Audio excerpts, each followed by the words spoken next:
하나님의 말씀은 에스겔서 22장 17절에서 31절까지의 말씀입니다. 저와 여러분이 한 목소리로 읽도록 하겠습니다. 여호와의 말씀이 내게 임하여 이르시되 인자야 이스라엘 족속이 내게 찌꺼기가 되었나니 곧 풀무불 가운데 있는 노시나 주석이나 쇠나 나비며 은의 찌꺼기로다. 그러므로 주 여호와께서 이와 같이 말씀하셨느니라. 너희가 다 찌꺼기가 되었은즉 내가 너희를 예루살렘 가운데로 모으고 사람이 은이나 노시나 쇠나 나비나 주석이나 모아서 풀무 불 속에 넣고 불을 불어 녹이는 것 같이 내가 노여움과 불으로 너희를 모아 거기에 두고 녹이리라. 내가 너희를 모으고 내 분노의 불을 너희에게 불면 너희가 그 가운데서 녹되 은이 풀무불 가운데에서 녹는 것 같이 너희가 그 가운데에서 녹으리니 나 여호와가 분노를 너희 위에 쏟은 줄을 너희가 알리라. 여호와의 말씀이 내게 임하 이르시되 인자야 너는 그에게 이르기를 너는 정결함을 얻지 못한 땅이요 진노의 날에 비를 얻지 못한 땅이로다 하라. 그 가운데에서 선지자들의 반역함이 우는 사자가 음식물을 움킴 같았도다. 그들이 사람의 영혼을 삼켰으며 재산과 보물을 탈취하여 과부를 그 가운데에 많게 하였으며 그 제사장들은 내 율법을 범하였으며 나의 성물을 더럽혔으며 거룩함과 속된 것을 구별하지 아니하였으며 부정함과 정한 것을 사람이 구별하게 하지 아니하였으며 그의 눈을 가리어 나의 안식일을 보지 아니하였으므로 내가 그들 가운데에서 더럽힘을 받았느니라.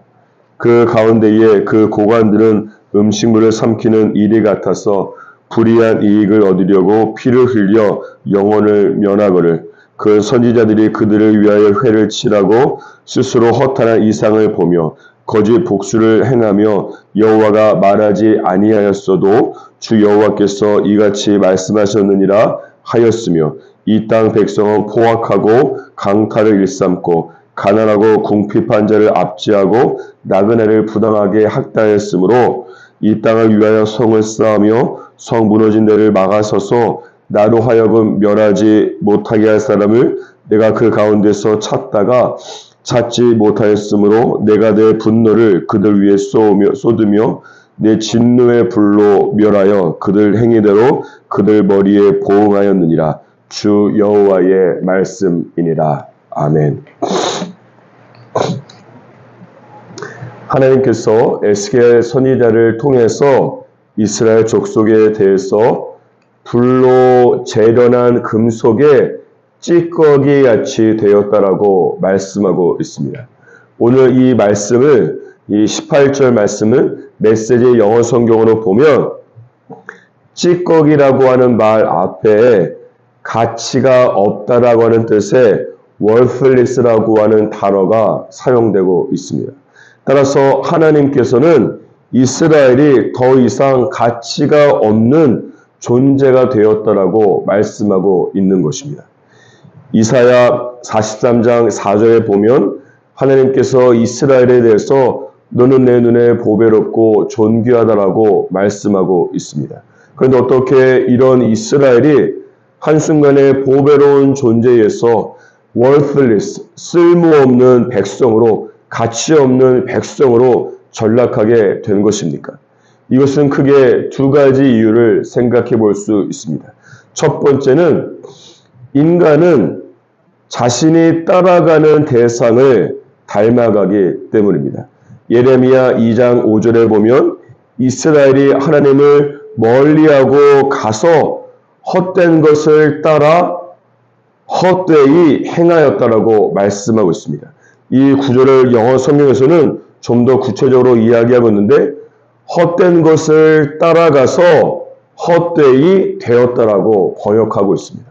따라서 여기서 발견할 수 있는 한 가지 영적인 원칙은 무엇입니까?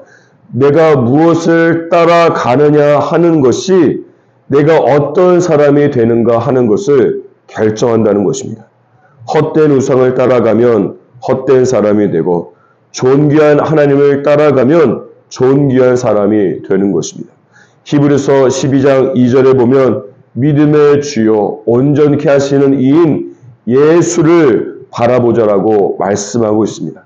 그런데 이스라엘은 그들의 시선과 그들의 마음을 돌과 나무와 같은 목 속에 불과한 우상에게 두면서 따라간 것입니다. 그 결과 이스라엘은 오늘 본문 말씀에 기록된 것처럼 가치가 없는 찌꺼기 같이 되어서 찌꺼기 같은 생각과 찌꺼기 같은 마음과 찌꺼기 같은 행동을 낳게 된 것이 아니겠습니까? 사랑하는 여러분, 저와 여러분은 무엇을 최근에 따라가고 있습니까? 몸은 하나님을 따라가고 있을 수 있지만 내 마음과 내 시선은 다른 곳을 향하고 있는 것은 아닙니까? 당장 지금이라도 여러분 스마트폰 안에 이 검색 기록이나 SNS의 알고리즘으로 계속해서 올라오는 것을 보면 지금 내 마음이 최근에 어디가 있는지를 정확히 알 수 있습니다. 시선이라고 하는 CCM 곡의 가사와 같이 모든 시선을 주님께 드릴 수 있기를 축복합니다. 그때 찌꺼기 같은 내 생각과 내 행동이 다시 존귀한 생각과 존귀한 행동으로 변하게 될 것입니다. 두 번째는 인간은 자신이 예배하는 대상을 닮아가기 때문입니다. 이사야 43장 21절에 보니까 이 백성은 내가 나를 위하여 지었나니 나의 찬송을 부르게 하려 함이라고 말씀하고 있습니다.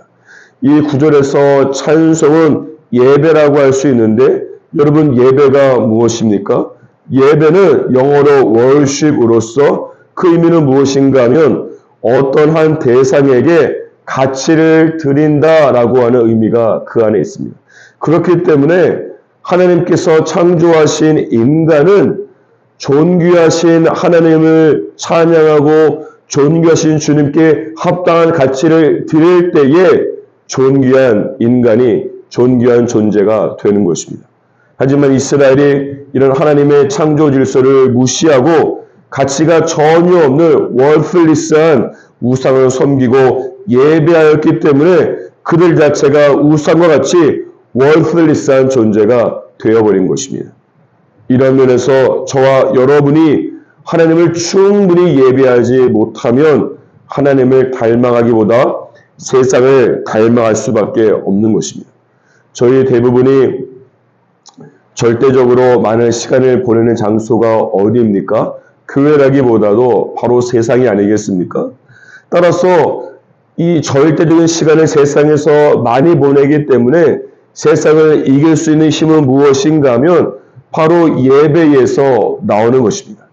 다니엘이 바벨론이라고 하는 우상의 땅에서도 하나님의 백성으로 살아가면서 승리할 수 있었던 이유는 무엇입니까? 그것은 다니엘 6장에 기록된 것처럼 하루에 3번씩 하나님께 기도했기 때문에 그렇습니다. 이 세상을 살아가다 보면 사실 기도할 시간은 잘 생기지 않을 때가 많습니다. 막상 기도하려고 하면 갑자기 해야 할 일이 이 물밀듯이 떠오를 때가 또한 많지 않습니까? 따라서 기도할 시간은 절대로 생기는 것이 아니라 기도할 시간은 다니엘처럼 만들어야 되는 것입니다. 그리고 기도할 마음 또한 잘 생기지 않습니다. 따라서 다니엘과 같이 기도하기로 결정해야만 기도할 마음과 행동이 여러분에게 따라오게 될 것입니다. 그러므로 사랑하는 여러분, 저와 여러분의 미래는 무엇에 달려있는 것입니까? 지금 내가 무엇을 따라가느냐, 지금 내가 무엇을 예배하느냐가 저와 여러분의 미래를 결정하게 되는 것이에요.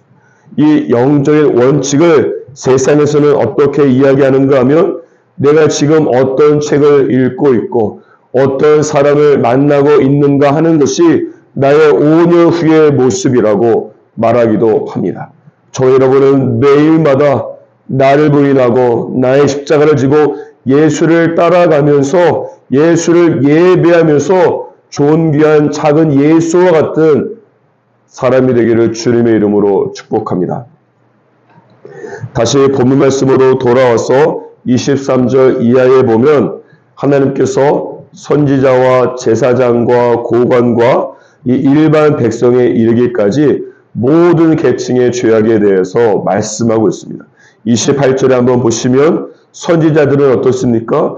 이 선지자들은 하나님께서 말씀하지도 않은 것을 하나님께서 말씀하셨다라고 말하면서 사람들의 영혼을 훔쳐버리고 있고 사람들의 영혼을 삼키고 있고 26절에 보니까 제사장들은 율법을 범하고 성물을 더럽히고 그들이 가르치고 인도해야 할 사람들의 눈을 가리어서 멸망하게 했다고 말씀하고 있습니다.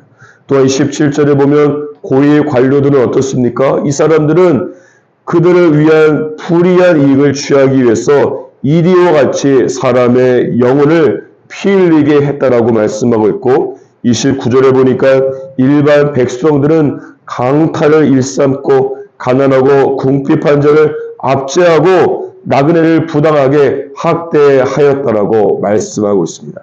그런데 30절에 보십시오. 30절에 보면 하나님께서 그럼에도 불구하고 한 사람을 찾고 있었다고 말씀하고 있습니다.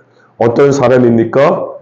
예루살렘 이 땅을 위하여 성을 쌓으며 성 무너진 데를 막아서서 하나님으로 하여금 멸하지 못하게 할 바로 그 한 사람을 찾고 있었다고 말씀하고 있습니다. 그런데 하나님께서 그런 사람을 찾지 못하였기 때문에 31절에 보면 하나님께서 당신의 분노를 이스라엘 백성들의 행위대로 그들의 머리에 보응하였다고 말씀하고 있습니다.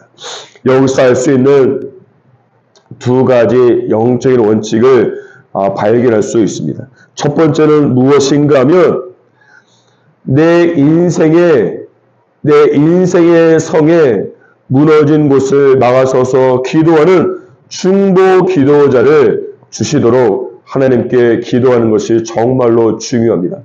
한 번, 두 번 나를 위해서 기도하는 사람, 그런 사람이 아닙니다.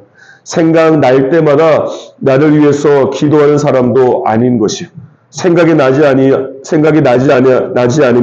기도하지 않을 것입니까? 생각날 때마다 기도한다는 것은 기도한다고 말하고 기도하지 못할 자신을 합리화하기 위한 말일 때가 많습니다. 그렇지 않습니까? 따라서 나를 위해서 모세와 아론과 훌과 같이 기도의 산에 올라가서 기도의 손이 내려오지 않는 사람이 바로 여러분의 중보 기도자가 되기를 주님의 이름으로 축복합니다. 이런 중보 기도자가 여러분의 인생 가운데 있어야만 내 인생의 무너진 곳에 들어가서 하나님으로 하여금 멸하지 못하게 하는 일들이 일어나게 되지 않겠습니까?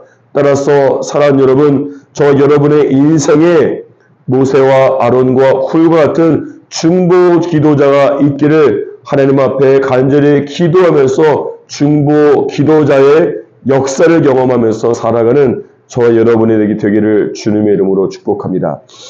두 번째는 무엇을 알 수 있는가 하면 오늘 말씀 안에 보니까 이스라엘은 그들 성에 무너진 곳에 들어가서 중보 기도하는 사람이 없어서 멸망하지 않았습니까?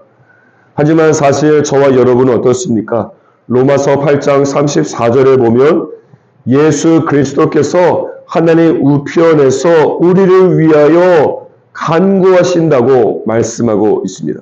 따라서 영적 이스라엘인 저와 여러분은 예수 그리스도의 십자가와 예수 그리스도의 중보 기도로 인해서 이미 영원한 죽음에서 영원한 생명으로 구원을 받았을 뿐만 아니라 이 땅에서도 선한 싸움을 싸우고 달려갈 길을 모두 마치고 반드시 믿음을 지키게 하는 그러한 일들이 일어나게 될 것입니다.